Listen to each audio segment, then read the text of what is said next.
말씀 보겠습니다. 시편 149편입니다. 시편 149편 우리 한 절씩 교독하도록 하겠습니다. 할렐루야. 새 노래로 여호와께 노래하며 성도의 모임 가운데에서 찬양할지어다. 이스라엘은 자기를 지으신 이로 말미암아 즐거워하며 시온의 주민은 그들의 왕으로 말미암아 즐거워할지어다. 춤추며 그의 이름을 찬양하며 소고와 수금으로 그를 찬양할지어다. 여호와께서는 자기 백성을 기뻐하시며 겸손한 자를 구원으로 아름답게 하심이로다. 성도들은 영광 중에 즐거워하며 그들의 침상에서 기쁨으로 노래할지어다. 그들의 입에는 하나님에 대한 찬양이 있고 그들의 손에는 두 날 가진 칼이 있도다. 이것으로 문 나라에 보수하며 민족들을 벌하며 그들의 왕들은 사슬로 그들의 귀인은 철고랑으로 결박하고 기록한 판단대로 그들에게 시행할지로다. 이런 영광은 그의 모든 성도에게 있도다. 할렐루야. 아멘. 오늘은 시편 149편을 나누고 함께 주님 찾고 기도하는 시간을 갖겠습니다.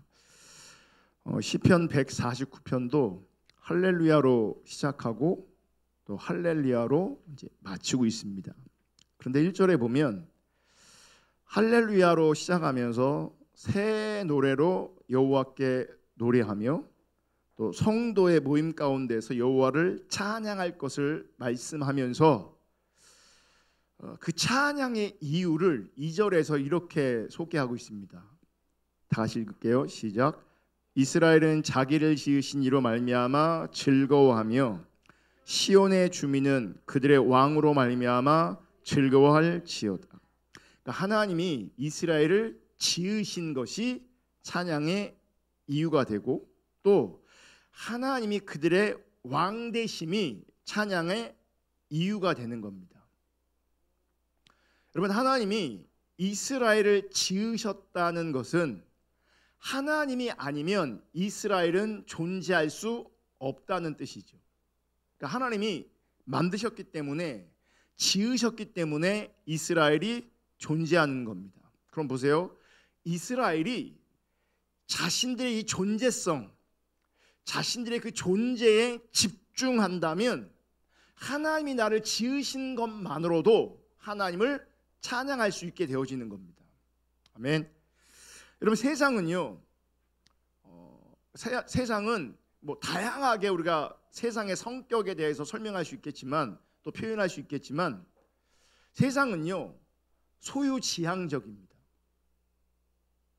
그러니까 세상 사람들은 소유지향적입니다. 그런데 성경은 소유지향을 말하는 것이 아니라 존재지향을 말하고 있다는 것을 우리가 기억해야 합니다. 여러분, 성경이 말하는 그 참된 신앙을 위해서는요 소유지향이 아니라 존재지향이어야 우리가 참신앙 가운데 거할 수 있습니다. 그러니까 우리의 성향이 소유지향이라면 그럼 참신앙을 가지는 것 굉장히 어렵습니다. 주님을 따라가는 것 굉장히 어렵습니다.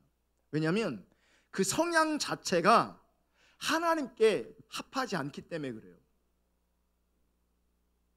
그리고 소유지향이냐 존재지향이냐 이 부분 때문에 찬양하는 삶과 불평하고 원망하는 삶이 나누어집니다. 그러니까 소유지향적인 삶, 소유지향을 추구하면 원망하고 불평할 수 있는 가능성이 굉장히 큽니다. 존재지향이면 하나님 앞에 찬양하고 감사하며 설 수 있습니다. 자, 여러분, 소유지향적인 사람은요 말 그대로 소유하는 것에 삶의 목적이 있어요. 소유가 목적이에요. 소유. 그래서 이 소유지향적인 사람이 만약 신앙생활을 한다면 소유가 증가하는 것을 하나님의 복으로 여깁니다. 확대되는 것, 소유가 많아지는 것, 내가 많은 것들을 누리는 것을 하나님의 복으로 여깁니다. 그러니까 이 소유를 구하게 되겠죠. 소유의 증가를 구하게 되겠죠. 소유지향적이니까. 그리고 소유가 늘어나는 것이 하나님의 복으로 여겨지니까 신앙생활도 하나님 앞에 나와서도 그 소유가 증가되는 것을 구하게 돼 있어요. 여러분, 이 사람이 만약 감사하고 만약 찬양한다면 왜 감사하고 왜 찬양하겠습니까?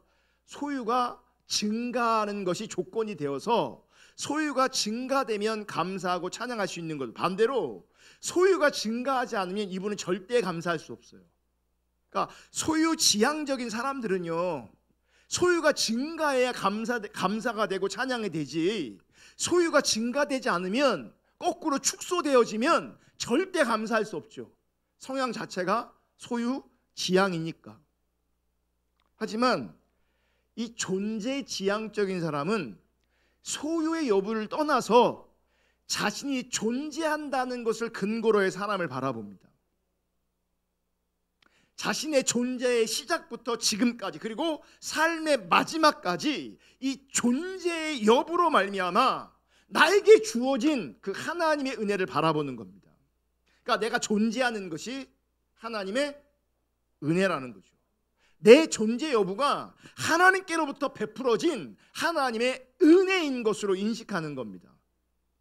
왜 존재하는 것을 은혜로 여기냐면, 그러니까 많은 사람들이 그래. 사실 많은 사람들이 내 존재가, 그리고 나로 하여금 존재하는 것, 나로 하여금 존재하게 하는 어떤 것들을 굉장히 자연스럽고 당연한 것으로 여기는 게 되게 많습니다. 공기도 그렇고 물도 그렇고, 사실은 물 없으면 우리가 죽는데, 공기 없으면 죽는데, 그러니까 나란 존재 자체가, 그러니까 생각하면 생각해 볼수록요, 사실은 내가 존재하는 것 자체가 엄청난 일이에요. 그런데 내 존재가 당연하거나 우연이 아니란 것을 아는 거죠. 존재 지향적인 사람들은 우연이 아닌 거예요. 당연한 게 아닌 거예요. 더 나아가 나 자신을 바라볼 때 사실은 나란 존재가 존재할 가치가 없는 것을 알아요. 근데 하나님이 나로 하여금 존재하게 하시는 거예요. 그러니 존재하는 것 자체가 하나님이 은혜인 거예요. 하나님 베풀어 주신 하나님의 은혜예요. 그러니까 자신을 존재할 가치도 없는 존재로 인식할 때에 나를 존재하게 하시는 그 하나님의 은혜가 엄청 크게, 엄청 강력하게 보이는 거죠. 그러니까 보세요. 내가 존재하는 것이 너무나 당연하다? 그럼 감사가 안 되는 거예요. 나는 우연히 생겨난 존재다? 그럼 내 존재에 대해서 절대로 감사할 수가 없는 거예요.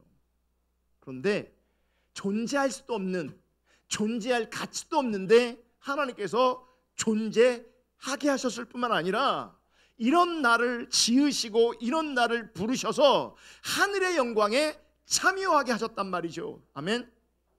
이것이 하나님의 은혜인 거고, 그 은혜를 바라볼 때에 감사하고 찬양하는 것은 너무나 마땅하고 너무나 합당한 겁니다. 존재만으로도. 이런 점에서 하나님이 우리를 지으셨다라고 하는 것은 당연한 게 아니고 또 식상한 것도 아니고 뻔한 말이 되어서도 안 되는 겁니다. 하나님이 우리 왕이시라는 것도 당연한 것도 식상한 것도 뻔한 말도 아니어야 되는 거예요. 그분이 나를 지으셨고 그분이 나에게 왕이다라고 하는 개념이 우리 가운데 은혜로 비춰져야 되는 겁니다. 그러면 당연히 감사하게 되는 거예요. 아멘. 여러분, 하나님이 우리를 지으시고 우리의 왕이시라는 것은 우리 존재에 대해 깊이 생각하게 하는 말씀인 겁니다. 나란 존재에 대해서. 또 특별히 하나님이 우리를 지으셨다, 하나님이 우리의 왕이시다라고 하는 것은 소유에 집착하고 살아가는, 소유에 집중하고 살아가는, 그래서 하나님께서 이미 베풀어 주신 그 한없는 그 은혜, 그 크신 은혜를 보지 못하고 그래서 감사와 찬양 없이 살아가는 우리의 잘못됨을 생각하게 하는, 드러내는 말인 거죠. 하나님이 우리를 지으셨다, 하나님이 우리의 왕이시다라고 하는 것이. 여러분, 그래서 찬양은요, 우리를 다스리시는 왕이신 하나님을 향한 기쁨과 감사가 없이는 불가능한 거예요. 이제 그분이 나를 지으신 분인 걸 알고 그분이 나의 왕이신 것을 알 때에, 그래서 하나님이 나를 다스리신다, 그분의 은혜가 크다라는 것을 알 때 거기서 기쁨이 있고 감사가 있고, 그 기쁨과 그 감사를 토대로 하여 찬양이 가능한 거예요. 찬양이. 그래서 여러분, 하나님이 우리를 다스리시는데, 하나님이 우리를 다스리시는 왕이신데, 그 하나님을 향한 기쁨과 감사가 앞서 말한 대로 소유 때문에, 소유의 증가 때문에 뭐 확대로 말미암은 것은 아니어야 되는 거죠. 내가 하나님 앞에 감사한다면, 하나님께 기뻐한다면, 그분을 찬양한다면 소유가 확장돼서가 아니라고요. 소유가 증가돼서가 아니라고요. 뭐예요? 그분이 나를 지으셨기 때문에, 그분이 나를 창조하셨기 때문인 거예요. 자, 그 누구든 소유로 인해 기뻐할 수 있습니다. 그리고 너무나 당연한 거죠. 소유가 증가된다? 감사할 수 있죠. 기쁘지 않아요. 감사하잖아요. 문제는 그 너무나 자연스러운 반응임에도 불구하고 문제가 있어요. 소유로 말미암은 기쁨은요, 오래 지속되지 않습니다. 그러니까 주어졌을 때는 잠깐 감사하고 찬양하는 것이 가능할지 모르겠지만, 시간이 조금 지나면 그 소유로 만족하지 못하게 되는 거죠. 한때는 그 소유 때문에 정말 기뻤는데 시간이 지나면 그 감흥이 떨어져요. 약발이 떨어져요. 그러면 어느 때는 너무너무 신났는데 시간이 지나면 시시해 보여요. 그럼 어떻게 됩니까? 더 많은 소유의 증가, 확대를 기대하게 되는 거예요. 그리고 익숙해지잖아요. 소유에 대해서 익숙해지면 절대 우리는 감사할 수 없습니다. 익숙해지기 때문에 감흥이 없다니까요. 그러므로 소유로 말미암은 감사와 찬양은 진정한 것이 될 수가 없는 겁니다. 그리고 소유로 말미암은 감사와 찬양은 성경이 말하고 있는 참된 신앙의 세계에 속한 찬양일 수가 없다는 거죠. 그렇다고 소유로 인해 감사하지 말라는 것이 아닙니다. 여러분, 소유 역시 그것도 하나님의 은혜로 주어질 수 있는 거죠. 그것도 하나님의 은혜일 수 있습니다. 중요한 것은 소유보다 더 귀하고 가치 있는 것을 받은 자가 신자라면, 신자는 소유보다 더 귀하고 가치 있는 것들을 바라보면서 그것으로 감사하고 그것으로 찬양하는 겁니다. 그럼 보세요. 소유의 여부와 상관없이 소유가 많아지면, 소유가 증가되어지면, 내 삶이 좀 더 편해지면, 안락해지면 그 충분히 하나님께 감사할 수 있는데 그 약발이 오래가지 않는다고요. 당연히 감사해야 되겠지만 우리는 더 존귀하고 더 가치 있는 것을 바라보며 감사해야 된다는 겁니다. 찬양해야 된다는 겁니다. 그러면 그 가치 있고 더 존귀한 것들이 보여지고 발견되어져서 내가 감사하고 찬양할 수 있다면 사실은 소유의 여부와 상관없이 감사할 수 있고 찬양할 수 있게 되어지는 거예요. 소유가 많든 적든 상관없이 신자의 삶에서 찬양은 중단되지 않고 멈추지 않고 지속될 수 있는 거죠. 왜요? 하나님이 나를 지으신 그 가치는 영원하니까. 하나님이 나의 왕이시란 가치는 변함이 없으니까. 그 가치 앞에서 내 소유와 상관없이, 나의 삶의 처지와 상관없이, 나의 삶의 문제와 상관없이 하나님이 나를 지으신 것만으로도, 하나님이 나의 왕 되심만으로도 우리가 충분히 평생, 아니 영원토록 찬양할 수 있는 거예요. 그런 은혜가 우리 가운데 있기를 주님이 축복합니다. 문제는 사람이 소유의 영향을 받지 않고 살 수가 없다는 거예요. 우리가 영향을 너무 많이 받고 있다는 거죠. 왜 그러냐? 소유에 따라 이 땅에서 대접이 달라지거든요. 삶의 질이 달라지거든요. 그러니까 이 소유를 초월한다는 문제는 결코 가벼운 문제가 아니에요. 그러니까 우리가 너무 눈에 보이는 그 소유의 문제 때문에 이제 막 흔들리는 거죠. 이제 올라갔다 내려갔다 올라갔다 내려갔다 그러는 거죠. 쉬운 문제가 아니에요. 어려워요. 그렇기 때문에 우리는 이 존재 문제를 강조하고 이 존재 문제를 인식하고 기억하고 집중해야 되는 거예요.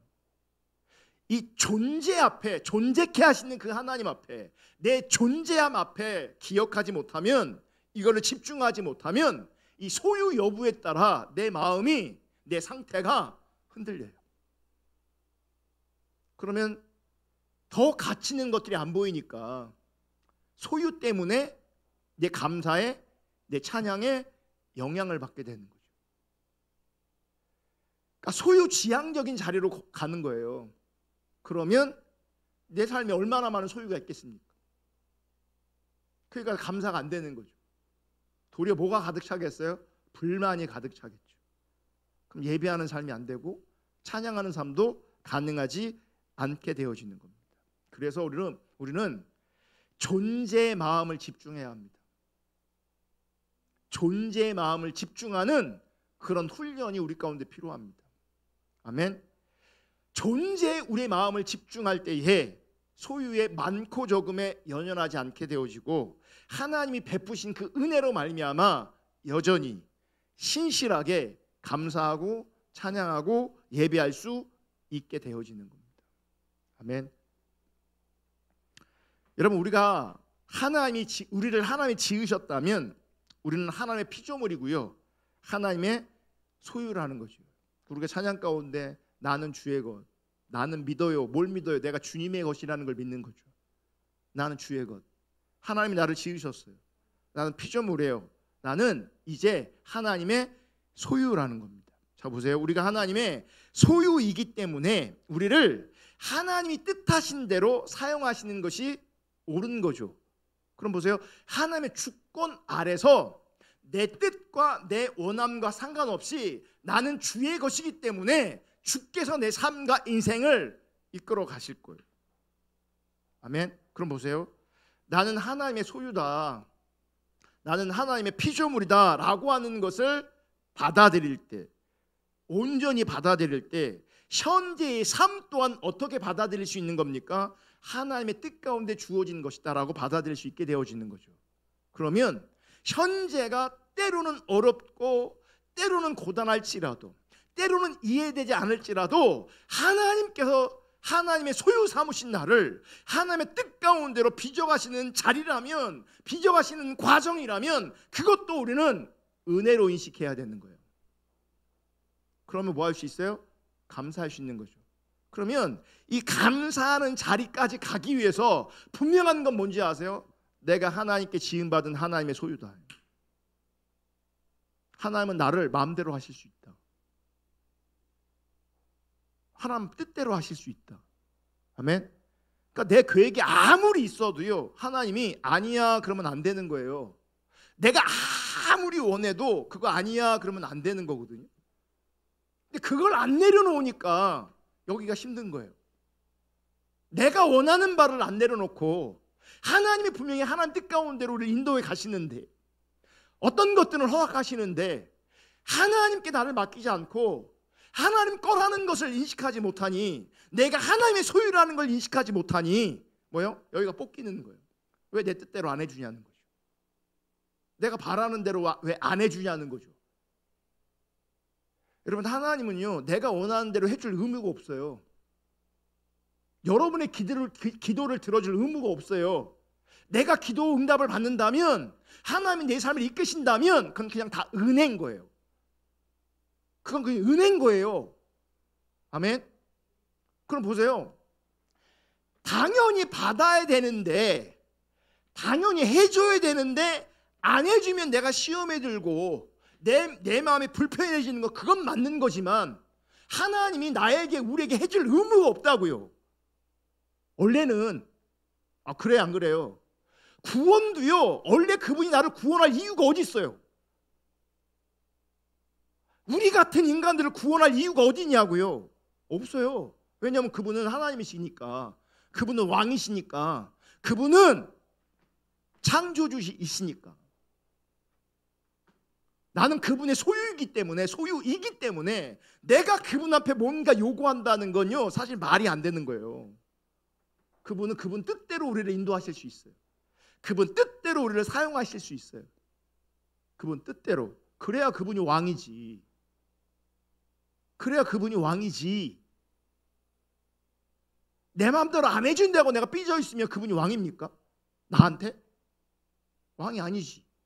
내 마음대로 안 해준다고 내가 시험 들어 있으면 그분이 왕이냐고요. 아니지.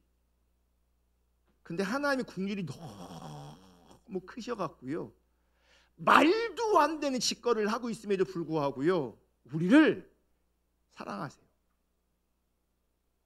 그래서 말도 안 되는 요구를 해도요 때론 들어주세요. 자기가 살아있다는 것을 보여주려고, 알려주려고. 그 요구가 합당해서가 아니에요. 하나님 알게 하려고 하는 거예요.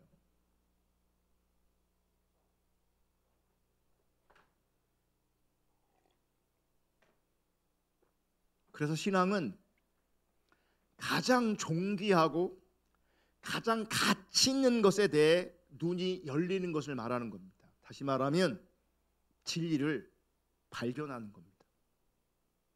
그래서 하나님 나라의 비유를 보면 밭에 감추인 그 보화를 발견한이라고 돼 있거든요. 발견한 농부라고 돼 있어요. 발견하는 거예요. 가장 존귀한 것을 발견하는 거고 가장 가치 있는 것을 발견하는 겁니다. 가장 존귀하고 가장 가치 있는 것에 내 눈이 열리는 걸 말하는 거예요. 그게 신앙인 거예요. 아멘. 그럼 보세요. 우리에게 가장 가치 있고 우리 가운데 가장 존귀한 게 뭐겠어요? 하나님 그분이신 거예요.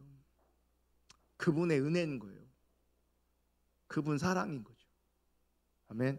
그러므로 신앙의 사람은 가장 존귀하고 가치 있는 것을 바라보고 소망하고 그것을 마음에 두고 있기 때문에 세상적 관점에서 이런저런 복을 추구하지 않게 되어지는 거예요. 주시면 감사로 받지만 그것도 나를 위해서만 받는 것이 아니라 주신 하나님의 의도를 따라 순종하는 거죠. 그리고 정말 중요한 것은 그게 아니라는 거죠. 더 존귀하고 더 가치 있는 것을 바라보는 거죠. 아멘. 그러니까 세상의 복과 하늘의 복을 동일하게 여기지 않는다는 겁니다. 이게 어디서 가능하냐? 존재지향적 자리에 있을 때 이게 보이는 건데 소유지향적 자리에 있으면요 여러분 세상의 복만 추구하게 돼 있고 세상의 복 때문에 때로는 감사하고 때로는 절망하고 때로는 찬양하고 때로는 원망하고 불평하고 그러는 겁니다. 세상의 어떤 것 때문에 내 마음이 무너졌다 세워졌다 무너졌다 세워졌다 그러는 겁니다. 왜요? 소유지향이기 때문에 내 뜻이 가득하기 때문에 그래요. 그러니까 가만히 보시면요 내가 어디서 무너지는가, 내 마음이 언제 어디서 어떻게 무너지고 있는가를 보셔야 돼요. 사실은 하나님이 잘 안 보일 때 하나님의 은혜가 비춰지고 인식되지 않을 때 그때 여러분 내 마음이 막 무너져야 되거든요. 근데 이거는 영적으로 무감각하고요 눈에 보이는 그 어떤 것들, 돈이 없어졌을 때, 자식이 속색일 때 마음이 무너집니다. 내 뜻대로 안 될 때 마음이 무너집니다. 그게 소유지향이기 때문에 그런 겁니다. 맡겨야 되는데 지금 안 되고 있는 것도 주님께 맡기면 되는 건데 왜냐하면 나는 주님의 소유이니까 내가 아무리 고민하고 내가 아무리 생각해도 그 문제 내가 해결할 수 없는데 어떤 것 대부분의 것도 내가 해결할 수 없거든요. 맡겨야지. 그리고 하나님 앞에 있어야지. 우리는 그냥 하나님 앞에요 주신 그 은혜 감사하고 찬양하면서 주님 바라보고 그때그때 하나님의 인도하심 가운데 내가 뭐 하면 되는 겁니까? 그때그때 하루하루 순종하며 살면 되는 겁니다. 순종하며.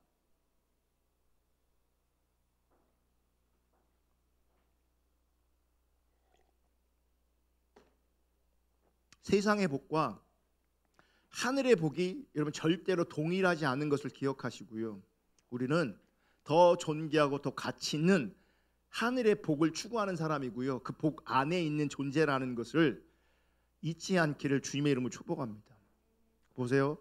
하늘의 복의 가치를 알게 된 참된 성도라면 그만큼 보이는 세상 것이 무가치함을 알기 때문에 하늘의 것이 더 가치 있게 보이는 겁니다. 동일하지 않다니까요. 동일하지 않아요. 그러니까 하늘의 것이 나한테 귀하고 가치다라고 하는 것은 땅의 것이 무가치하기 때문에 이렇게 보이는 거예요. 근데 땅의 것이 가치 있으면요, 그만큼 하늘의 것도 나한테 가치 있게 다가오지 않아요. 말만 그러는 거예요. 말만. 우리가 이제 십자가 복음과 내적 주 이렇게 공부하고 있잖아요. 감사한 건 어떤 분들은 이 복음을 들으면서 하늘의 가치를 더 보는 사람들이 있는 거예요. 그럼 감사됩니다. 정말 감사가 되는 거죠. 은혜가 있는 거죠. 근데 이런 분도 있을 거라고 생각해요. 듣는 건 하늘의 가치를 듣는데 실제 내 마음은 이 땅의 가치에 가 있어. 그분들은요, 마음이 이제 뽑깁니다. 그러니까 하늘의 가치를 정확하게 보면 감사로 받을 수 있어요. 그러니까 계속 우리가 같이 나눌 때에 반복적으로 말씀이 우리 가운데 어떤 말씀이 나누어집니까? 죄인이다. 죄인인 걸 기억해야 된다. 우린 상한 존재다. 이거 계속 얘기하잖아요. 근데 그러면서 복음의 가치를 보는 사람들은 계속 죄인이라고 말하는 그것으로 말미암아 감사가 돼요. 왜냐하면 하나님의 은혜가 비춰지니까, 하나님의 사랑이 비춰지니까. 근데 그 하늘의 가치를 모르는 사람인데, 하늘의 가치는 듣긴 듣는데 마음은 땅의 가치에 있으면요, 힘들어요. 그럼 그 상태는요, 예배가 안 됩니다. 여기 뽑기는 상태에서 무슨 예배가 되겠습니까? 부인할 수 없는데, 복음을 부인하면 안 되는데, 그러니 복음을 부인할 수도 없는데 여기서 뽑기는 거예요. 왜요? 땅의 것에 가치를 두기 때문에 그래요. 하늘의 것이 나한테 가치 있는 것으로 비춰지고 발견되어졌다면 이 땅의 것은 무가치한 거예요. 그러니까 뭐예요? 아무런 의미가 없는 거죠. 그러니까 밭에 감춘 보화를 본 그 농부는 묻어두고 이 땅의 가치를 다 뭐예요? 팔아버려요. 왜요? 더 큰 가치를 봤으니까. 그래 안 그래요? 발견되지 않으니 자기 소유를 팔 수가 없는 거죠. 이론적인 가치를 듣는데 실제는 안 들리니, 그렇게 비춰지지 않으니 삶의 자리에 조종되지 않는 거죠. 다 버리고 나를 따르라고, 십자가 지고 나를 따르라고 말씀하시는데, 누가복음은 더 강력하게 더 세게 얘기하잖아요. 네 소유를 다 팔고 나를 따르라. 그래야 내가 제자가 된다 그러거든요. 그 무슨 얘기겠어요? 실제 재산 다 팔고 주님 따라오는 얘기 아니잖아요. 하늘의 가치를 정확하게 보고 이 땅의 것은 무가치한 걸 정확하게 보라는 거예요. 이 땅의 것에 가치를 주면요, 제자 절대 될 수가 없는 거예요. 주님 따라가는 게 가능하지 않은 거예요. 하늘의 가치를 보셔야 돼요. 더 존귀한 가치를 보셔야 돼요. 아멘. 그게 뭐예요? 하나님 나를 존재하게 하셨다. 그분이 나를 지으셨다. 그분이 나의 왕이다. 나는 그분의 소유다. 하나님이 우리의 왕이시다. 이거 굉장히 익숙한 표현이고요. 하나님 우리를 통치하시고 다스리신다라고 하는 것도 오늘날 우리 시대에는 굉장히 익숙한 표현입니다. 저 어렸을 때만 해도요, 하나님 나라라는 표현 자체가 듣기가 희박했고요. 하나님이 통치하시고 다스리신다 이런 말조차도 옛날엔 굉장히 희박했습니다. 근데 이런 표현들이 지금은 되게 보편적입니다. 그런데 하나님이 다스린다라고 하는 그 자리에서 내가 원하는 것을 주시는 분으로 이해하면 안 되는 겁니다. 우리가 표현은 많이 달라졌는데요, 표현은 많이 성경적이 되기도 했는데요, 사실은 많은 사람들이 아직도 소유지향적인 자리에서, 자기 중립적인 자리에서 자기가 원하는 것들을 얻어내기 위해서 이렇게 표현을 더 고급지게 바꾸는입니다. 그래서 훈련도 받고 하나님 찾기도 하고 이렇게 합니다. 중요한 거는 모양이 바뀌는 게 중요한 게 아니고 표현이 바뀌는 게 중요한 게 아닙니다. 중요한 건 뭔지 아세요?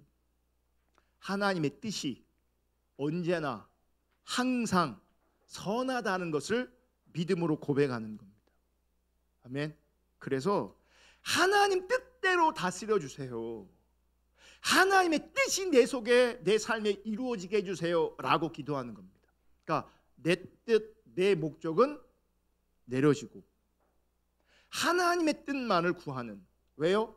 하나님의 뜻이 언제나 항상 선하기 때문에. 여러분, 내 거는 악해요. 기억하세요. 내 거는 악해요.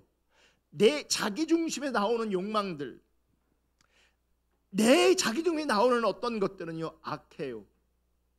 그거 꺼내놓으면 안 돼요. 그거 고집부리면 안 돼요. 하나님의 뜻만이 선하고 하나님의 뜻만이 항상 언제나 선해요. 그래서 하나님 뜻대로 나를 다스려 달라고 해야 돼요. 그러면 그분이 그분의 뜻대로 나를 빚어가실 거예요. 그럼 보세요. 그분의 뜻이니까 나를 험하게 다스릴 수도 있어요. 나를 험하게 다스릴 수 있다고요. 격하게 흔드실 수도 있다고요. 아멘. 그렇게 하셔도 하나님은 항상 옳은 거예요. 그렇게 하셔도 하나님은 항상 선한 거예요. 아멘. 내 뜻이 조금이라도 살아있으면요, 내 마음에 안 들면 우리는 삐진다고요. 시험 든다고요. 그럼 뭐예요? 내가 삐진다, 하나님 앞에 내 마음 불편하다라는 얘기는요, 하나님 선하지 않다는 거예요. 하나님 선하지 않다는 거예요. 그러니까 우리는 부분적으로 하나님을 선하시다고 말할 때가 있어요. 그때는 하나님 내 마음에 들 때고요. 하나님이 내 마음에 안 들 때는요, 하나님 선하지 않다고 고백하는 것과 똑같은 거예요. 여러분, 내 앞에 나를 기쁘게 하는 일, 나를 슬프게 하는 그 어떤 일이 있을지라도 기억하세요. 그리고 고백하세요. 하나님은 선하다. 하나님은 항상 언제나 선하시다. 아멘. 그래야 하나님 뜻대로 다스림 받고 하나님의 뜻이 내게 이루어지기를 소원하게 되는 겁니다. 아멘. 그리고 이러한 사람이 모두 가능하냐? 찬양도 가능한 거예요. 그러니까 찬양도요, 내가 좋을 때만 하는 게 아니야. 아까도 우리가 기쁠 때나 슬플 때나. 찬양은요, 더 가치 있는, 더 본질적인 것들을 바라보기 때문에 내 삶의 굴곡과 상관없이 나는 뭐 하는 겁니까? 찬양하는 거예요. 이런 신앙의 사람이 진정한 찬양이 가능한 거예요. 어떤 사람들은요, 자기 인생이 자기 마음대로 안 되면요, 찬양하기를 거부합니다.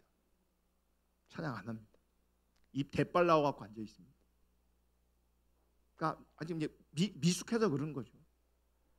아직 성숙하지 않아서 그런 거죠. 하나님의 은혜가 뭔지를 몰라서 그러는 거죠. 하나님이 누구인지 몰라서 그러는 거죠. 말도 안 되는 건데 사실은 나중에 은혜 받고 철 들면 정말 부끄러워서요, 어디 막 숨으려고 할 겁니다. 자기가 그랬다는 걸. 근데 모르니까, 무지하니까, 어리석으니까 별 말을 다 하고요, 별 생각들을 다 합니다. 어쨌든 오늘 본문 6절을 볼게요. 오늘 본문 6절을 보면 조금 색다른 표현이 나와요. 6절 다 같이 읽습니다. 시작. 그들의 입에는 하나님에 대한 찬양이 있고 그들의 손에는 두 날 가진 칼이 있도다. 찬양과 함께 뭐가 있어요? 칼이 있대요. 자, 찬양과 칼 조화롭지 않잖아요. 좀 어색하잖아요. 그런데 6절에서 7절을 보면 그 칼의 용도가 나옵니다. 7절 8절 7절 8절 있으면 이것으로, 이 칼인 거죠. 칼. 이것으로 문 나라에 보수하며 민족들을 벌하며 그들의 왕들은 사슬로 그들의 귀인은 철고랑으로 결박하고. 칼의 용도를 어떻게 표현하고 있냐면 문 나라를 보수하고 그랬어요. 7절 문 나라를 보수하며, 이 보수하는 게 뭐냐면 복수하는 걸 말하는 거예요. 그리고 민족들을 벌한다 그랬는데 이거 민족들을 철저히 심판한다고 말하는 거예요. 세 번역이 그렇게 하고 있어요. 문 나라에게 복수하고 문 민족을 철저히 심판한다. 그리고 8절에 왕들은 사슬로 그들의 귀인은 철고랑으로 결박하는 것입니다. 이거는 세 번역 보면 이렇게 돼 있어요. 그들의 왕들은 족쇄로 채우고 고관들은 쇠사슬로 묶어서. 이게 뭘 말하는 겁니까? 뭘 말해요? 무엇 때문에 이런 칼이 찬양과 함께 언급되고 있을까? 우리가 이런 말씀들을 잘못 이해하면요, 신자는 이방인, 즉 하나님의 원수된 자들을 심판할 권세가 있는 것처럼, 그러니까 이 칼이 나한테 주어졌다고 생각해서 내가 그들을 뭐 할 수 있어요? 심판할 수 있어요. 그렇게 이해하면 안 된다는 거죠. 여러분, 기독교 역사를 보면 이런 종교 전쟁이 이런 가치관, 이런 관점에서 이루어지는 거예요. 그러니까 하나님을 대신해서 원수를 뭐 하는 거예요? 이제 무찌르는 거죠, 이제. 그러니까 우리나라도 아직 이런 개념이 있어서 막 불상을 훼손하고 막 그러잖아요. 절을 불태우고. 그러니까 뭐냐면 내 손에 이런 칼자루가, 심판의 칼자루가 주어져 있다는 거예요. 그런 권세가 나한테 주어져 있다는 거예요. 그래서 우상을 무너뜨리기 위해서 그 칼을 휘둘렀다는 거죠. 근데 지금 말하는 성경은 그런 식의 전쟁을 말하고 있는 게 아니에요. 그러니까 어디 가서는 불상 훼손하고 막 그러면 안 돼요. 그거는 진짜 상식적으로 그렇게 하면 안 돼요. 그거는. 근데 우리나라 사람들은 그렇게 많이 해요. 옛날에 많았어요, 그런 일들이. 자, 칼은 뭘 말하냐면 우리가 하는 심판이 아니고요, 하나님의 심판을 뜻하는 겁니다. 하나님의 심판. 여러분, 심판은요, 세상을 무너뜨리는 것에만 그 의미가 있는 것이 아닙니다. 그건 한 면이고요, 하나님의 영광과 의가 세상에 드러나는 것, 그게 어느 때 오는지 아세요? 심판 때 같이 오는 거예요. 그러니까 심판이 오면 한쪽에서는 무너지고 한쪽에서는 하나님의 의와 하나님의 영광이 세워지는 거예요. 그게 심판인 거예요. 마지막 심판인 거예요. 그게. 따라서 심판은 불신자들에게는 멸망이지만 신자들에게는요, 하나님께서 자신을 다스리시고 붙드시며 생명에 참여하게 하신 은혜가 완성되는 날로 임하는 거예요. 그래서 뭐가 가능해요? 찬양이 가능한 거죠. 그래서 찬양과 칼이, 찬양과 심판이 동시에 언급되고 있는 거예요. 그러니까 누군가에게는 주님의 오심이 심판이고 멸망이지만 누군가에는 주님의 오심이 구원이고 하늘의 영광에, 하나님의 영광에 참여하는 것이에요. 아멘. 그럼 왜 찬양할 수밖에 없는가? 여러분, 하나님의 생명과 영광에 참여되는 것이 우리의 열심과 우리의 노력으로 가능한 게 아니었거든요. 내 열심과 내 노력과 무관하게 오직 하나님의 그 신실하신 능력에, 하나님의 그 크신 은혜로 말미암아 하나님의 생명에, 그 하늘의 영광에 참여하게 되었기 때문에 우리가 할 수 있는 것은요, 뭐밖에 없는 거예요? 찬양밖에 없는 거예요. 이해되세요? 그래서 신자는 영광이, 그러니까 하나님의 영광, 하늘의 영광이 완성될 그 심판의 날을 바라보면서 왕이신 하나님의 다스림에 자기를 맡기는 자로 살아가면서 그때가 되면 그 하늘의 영광에 우리가 뭐 하는 거예요? 들어가는 거죠. 하늘의 영광에 우리가 찬양하게 되는 거고요. 그런 하늘의 영광에 찬양하는 자가 되어졌을 때에 새 노래로 주님을 찬양할 수 있게 되어지는 거예요. 그래서 1절에 새 노래라는 것이 나오는 거예요. 1절 다시 해보고 1절 다 같이 읽습니다. 시작. 할렐루야, 새 노래로 여호와께 노래하며 성도의 모임 가운데서 찬양할 지어다. 새 노래래요. 새 노래. 이거는 그러니까 뭐 새로 만들어지는 노래일 수도 있어요. 근데 성경을 보면 그러니까 더 정확한 의미를 우리가 알아야 돼요. 요한계시록 14장 3절에 보면 이렇게 말씀하세요. 요한계시록 14장 3절. 그들이 보좌 앞과 내 생물과 장로들 앞에서 새 노래를 부르니 땅에서 속량함을 받은 14만 4천 밖에는 능히 이 노래를 배울 자가 없도다. 여기 나오는데 다시 한번 다 읽어볼게요. 시작. 그들이 보좌 앞과 내 생물과 장로들 앞에서 새 노래를 부르니 땅에서 속량함을 받은 14만 4천 밖에는 능히 이 노래를 배울 자가 없더라. 여러분, 새 노래를 배우고 부를 수 있는 사람은 땅에서 속량받은 14만 4천이래요. 여기서 14만 4천은 문자적인 숫자를 말하는 게 아니에요. 상징하는 거죠. 누구를 상징하냐? 하나님께서 구원하신, 하나님께서 부르신 당신의 백성을 의미하는 겁니다. 근데 그런 건 있는 것 같아요. 그러니까 숫자는 아닌데, 문자적 숫자는 아닌데 분명히 하나님께서 구원하신, 하나님께서 부르신 당신의 백성인 건 분명한데 이렇게도 생각해 볼 수 있을 것 같아요. 적어도 숫자로 이제 접근하면요, 남은 자들이다. 이것도 숫자가요 14만 4천이 많은 게 아니에요. 그렇지 않아요? 많지가 않아요. 그러니까 신천지가 14만 4천 부르짖다가 자기 막 그래도 막 열심히 막 전도하고 그랬거든요. 14만 4천이 차야 된다고 하다 보니까 넘어버렸네. 넘어버렸어요. 그럼 보세요. 숫자적으로 하면요 신천지도 넘어버렸으면 그 나머지 그 사람들만 구원받는 거라면 나머지 사람 다 심판받는 거잖아요. 그러니까 적어도 이건 문자적으로 접근할 건 아닌데 그럼에도 불구하고 실제 구원받은 사람은 저는요 굉장히 적다라고 정말 강력하게 이연사 주장합니다. 진짜. 분명한 것은 하나님께서 구원하신 하나님께서 부르신 당신의 백성을 말해요. 하나님에 의해 부름을 받았고 그리스도로 말미암아 속량받은 새로운 피조물이라는 거죠. 아멘. 이들이 부르는 노래가 뭔지 아세요? 새 노래는 거예요. 그리고 그 새 노래는 자기 죄를 속량하신 주님의 그 은혜와 주님의 그 사랑을 날마다 새롭게 찬양하는 거예요. 날마다 새롭게. 따라서 신자는요 단순히 세상에 존재한다는 것을 넘어서 자신을 새 노래를 부르는 새로운 피조물 되게 하신 그 하나님을 찬양하는 거예요.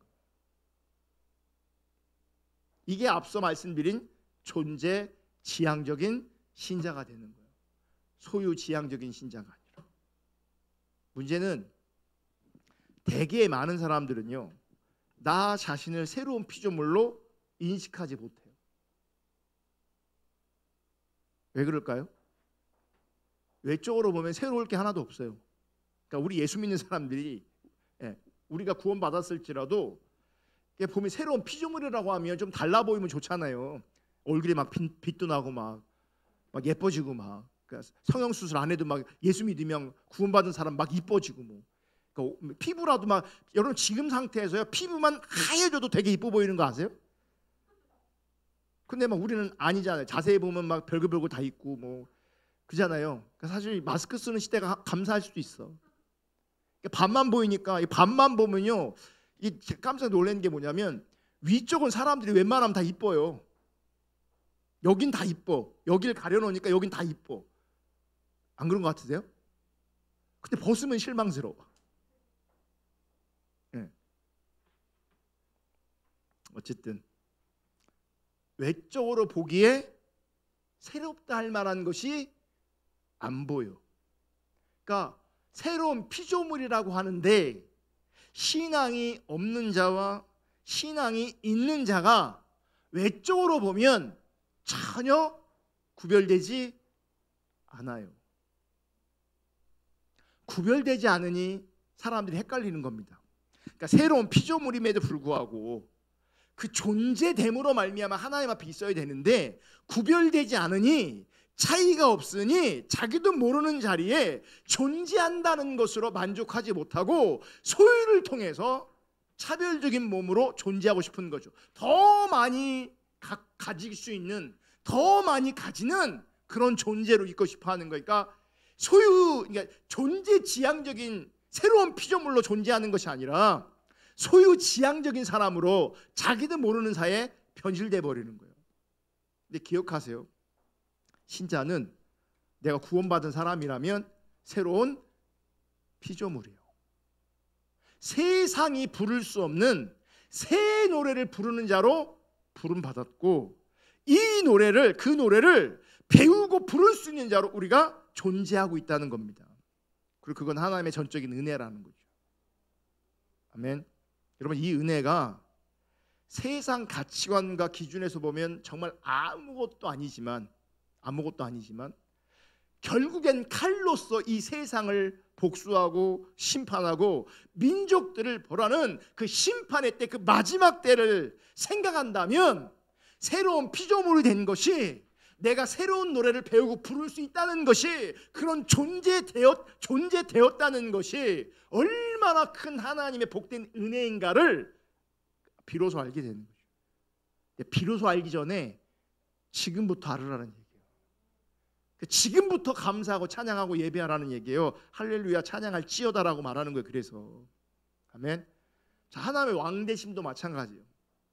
심판의 때에 그 의미가 분명하고 확실하게 드러날 겁니다. 하나님의 왕되심이. 지금은 세상이 인정하지 않아요. 세상이 인정하지 않을 뿐 아니라 교회를 다니고 있는 사람들조차도 하나님의 왕되심을 인정하지 않아요. 근데 분명하게 그 마지막 때 그 심판의 때에 하나님의 왕되심이 완벽하게 드러날 겁니다. 완벽하게 심판하실 거고요. 구원받은 당신의 백성들 새로운 피조물들을 그 하나님 나라의 하늘의 영광에 참여하게 하실 겁니다. 여러분, 심판은요 왕의 권세예요. 하나님만이 하실 수 있는 거죠. 하나님이 왕의 권세로 심판을 행하실 때 새롭게 지음받은 신자는 그 하나님의 영광에 참여할 수 있게 되어주는 겁니다. 아멘. 이것이 하나님의 약속에 지어진 신자의 영원한 복이 되는 거예요. 그렇기 때문에 하나님이 왕이 되시다는 것은요 신자에게 힘이 되시고 위로가 되고 든든함인 거죠. 이거예요. 이제 하나님 왕이신 그분이 올 거야. 지금은 좀 억울할 수 있어요, 세상 안에서. 근데 왕이신 그분이 올 거라고. 내가 믿는 그분이 왕이라고. 그분이 올 거라고. 그분이 오실 거라고.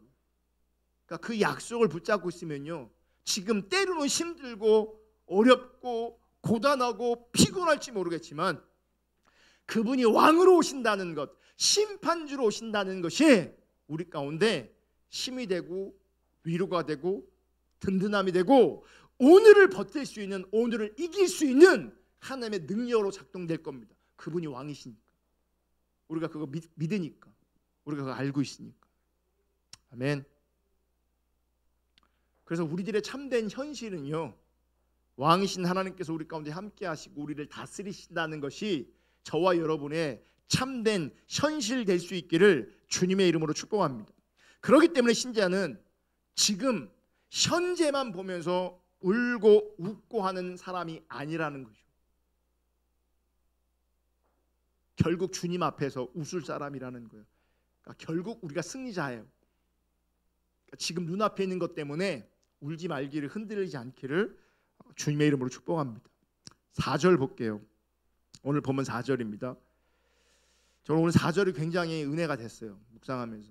자, 다시 읽습니다. 시작.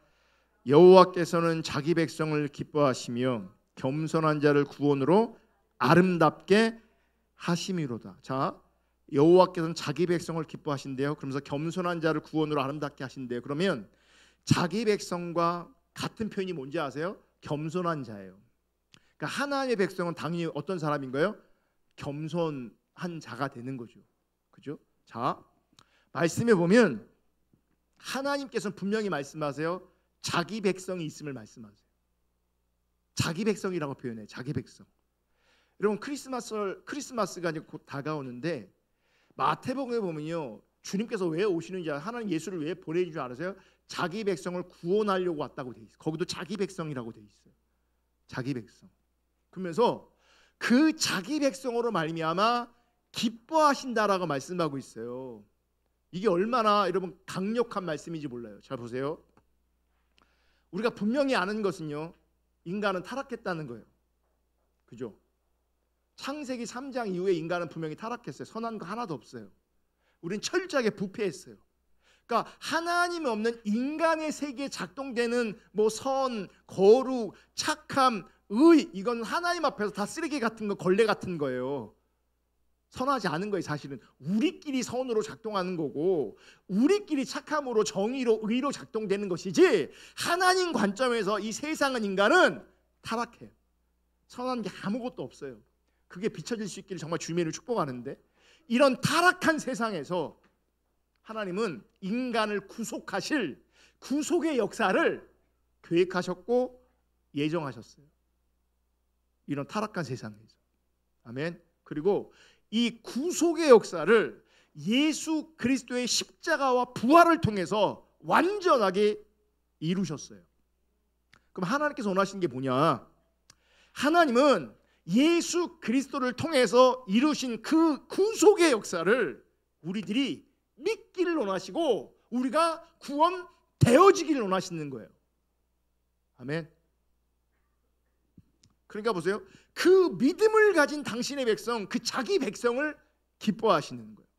그러니까 우리가 뭘 행해서 기뻐하시는 게 아니에요. 하나님이 행하신 그 구속의 역사를 믿음으로 말미암아 그분의 백성, 그분의 자기 백성 되어준 것으로 말미암아 기뻐하시는 거예요. 뭘 해서가 아니라. 뭘 해서 구원받는 거라면요, 우리는 절대 구원 못 받습니다. 그래서 구원의 역사를 십자가 부활을 통해서 하나님이 완성시키신 거고, 우리는 그 일을 믿음으로 받아들이면 되는 거예요. 그걸 기뻐하시는 거예요. 그걸 기뻐하시는 거예요. 아멘. 그래서 자기 백성이라는 그 존재를 기뻐하시는 거예요. 아멘. 그러니까 우리를 기뻐하신다니까요. 우리를 기뻐하세요. 그리고 이것이 우리에게는 감사와 찬양의 이유가 되는 거예요. 그분의 백성 된 것이 감사와 찬양의 이유가 되는 거죠. 왜요? 도무지 우리는 하나님을 기쁘시게 할 만한 하나님의 기쁨이 될 수가 없는데, 나 같은 자를 하나님께서 자기 백성 삼으시면서 기뻐하신대잖아요. 그러니까 우리도 감사할 수밖에 없고 찬양할 수밖에 없는 거예요. 여러분 가만히 보세요. 인생 살면서 느끼는 게 있을 겁니다. 보세요. 나를 누가 기뻐해 주는가? 전집사님, 나란 존재를 누가 기뻐해 주세요? 마누라가요? 절대 안 기뻐하지. 부려먹기만 하지. 뭘 기뻐해? 늦게 하면 늦게 왔어! 막 이러고, 그죠? 내가 원하는 대로 안 하면 막 짜증내고, 내가 도와주는 건데도. 그래 안 그래? 근데 뭐 거꾸로도 마찬가지지 뭐. 맨날 야만 시켜! 나를 언제 쉬자! 일하고 와서 또 만주 주봐갖고 뭐 이러지가 아니에요. 가만히 보세요. 가만히 보세요. 나를 정말 기뻐하는 게 누가 있냐? 이 땅에서 있어요? 없어요. 없어요. 자식도 나를 그렇게 기뻐하지 않아요. 필요할 때 나 기뻐하지. 나란 존재를 누가 기뻐해요? 나도 마찬가지예요. 내가 누구를 기뻐해요? 없어요. 아, 그래 안 그래요? 나는 여러분을 기뻐해요. 나는 여러분들을 기뻐해요. 여러분, 자기 백성 삼으시고 그 자기 백성 됨을 기뻐하는, 나를 기뻐하는 분은요 하나님밖에 없어요. 나의 어떠함과 상관없이 나를 정말 기뻐하는 분은 하나님밖에 없다고요.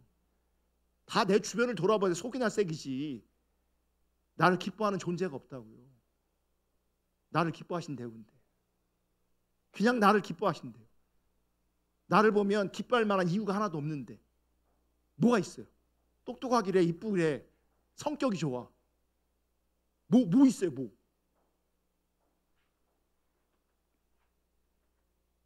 그래서 내가 그분의 자기 백성 된 것, 그분이 나를 기뻐하신다는 것, 이게 감사의 이유고 찬양의 이유가 될 수가 있는 거죠. 아멘. 또 보세요. 자기 백성은요 겸손한 자예요. 여호와께서는 자기 백성을 기뻐하시고 겸손한 자를 구원으로 아름답게 하셨다. 자기 백성은요 겸손해야 돼요. 아멘. 그럼 뭐예요? 누가 자기 백성이냐? 그러면 누가 자기 백성인 거예요? 겸손한 자가 주님의 백성인 거죠. 그 왜 겸손해질 수밖에 없냐? 은혜를 알기 때문에 그러는 거예요. 은혜를 알면 겸손한 거죠. 아멘. 또 은혜를 알면 뭐 하겠어요? 예배하겠죠. 그러니까 하나님의 자기 백성은 겸손하고, 왜요? 은혜를 아니까. 그 겸손한 자는 또 뭐 하는지 아십니까? 예배하는 거예요. 그러니까 어떻게 나를 다른 사람 분별할 것도 없고 나를 분별하는 거죠. 내가 교만하면요 하나님의 백성하고 거리가 먼 거예요. 내가 예배자로 서 있지 못하면 하나님의 백성과 먼 거예요. 왜냐하면 하나님의 백성은 겸손해요. 왜냐하면 다 은혜거든요. 모든 게 다 은혜거든요. 그 크신 은혜 앞에 내가 어떻게 교만할 수 있고 내가 어떻게 나를 드러내고 나를 자랑할 수 있겠어요. 그래서 하나님의 백성은, 하나님의 은혜를 아는 자들은요 겸손할 수밖에 없고, 그 겸손한 자는 예배밖에 할 수 없어요. 예배밖에 할 수 없다고요. 아멘. 그러니까 결국 누구를 기뻐하시는 겁니까? 예배하는 자기의 백성들, 예배하는 당신의 백성들을 기뻐하시는 거예요. 종교 행위를 하는 사람들을 기뻐하는 게 아니에요. 종교를, 신앙을 이용해 먹는 사람들 기뻐하는 게 아니에요. 예배자를 기뻐하는 거예요. 근데 그 진짜 예배자, 그 진짜 예배자 소수라고요. 소수라고. 여기서 우리가 긴장해야 돼요. 내가 정말 참신앙인가? 내가 주님의 백성인가? 내가 겸손한 자인가? 내가 은혜를 아는 자인가? 내가 예배자인가? 오늘 보면 9절에 보면 특별히 끝에 이런 표현이 있어요. 볼게요. 9절 다 같이 있습니다. 시작. 기록한 판결대로 그들에게 시행할지로다. 이런 영광은 그의 모든 성도에게 있도다. 할렐루야. 이런 영광은 그의 모든 성도에게 있도다. 뭐예요? 아까 심판으로 오신다 그랬잖아요. 심판은 동전의 한 면이에요. 누군가에겐 심판이지만 우리는 하나님의 영광에 참여하게 되는 거예요. 아멘. 성도에게 그 영광이 있다는 거죠. 아멘. 지금 내가 세상에서는 어떤 존재로, 어떤 모양으로 존재하든지 간에 분명한 것은 내가 새 노래를 부르는 새로운 피조물이며 하나님의 백성이고 심판이 아닌 영원한 영광에 참여한다는 겁니다. 아멘. 이게 신자에게는 평생토록, 아니 영원토록 감사와 찬송의 근거가 힘이 되는 겁니다. 근거와 힘이 되는 거죠. 아멘. 그리고 보세요. 그 은혜는요 너무너무 커서요 날마다 새로워요. 그래서 새 노래라고 그러는 거예요. 익숙해지면 그 은혜가 아니에요. 은혜를 모르는 거예요. 하나님의 은혜는 알면 알수록 더 커지고 더 넓어지고 더 깊어져서 날마다 새로운 피조물로 주님 앞에 새롭게 쓰고 새롭게 감사하고 새롭게 찬양하는 거예요. 그게 천국이라는 걸 기억하시기를 축복합니다. 그래서 늘 그 나라에서는요, 그 영광 앞에서 그 하늘의 영광 속에서 늘 새로운 노래로 찬양하는 것이 천국이에요. 그 예배를 지금부터 여러분 우리가 훈련해야 되는 거예요. 그 하나님 나라의 예배를 지금부터 맛볼 수 있기를 주님의 이름으로 축복합니다. 그래서 저와 여러분 각자와 우리 교회의 예배가 그 천상의 예배가 되기를 주님의 이름으로 축복합니다. 아멘. 기도하겠습니다.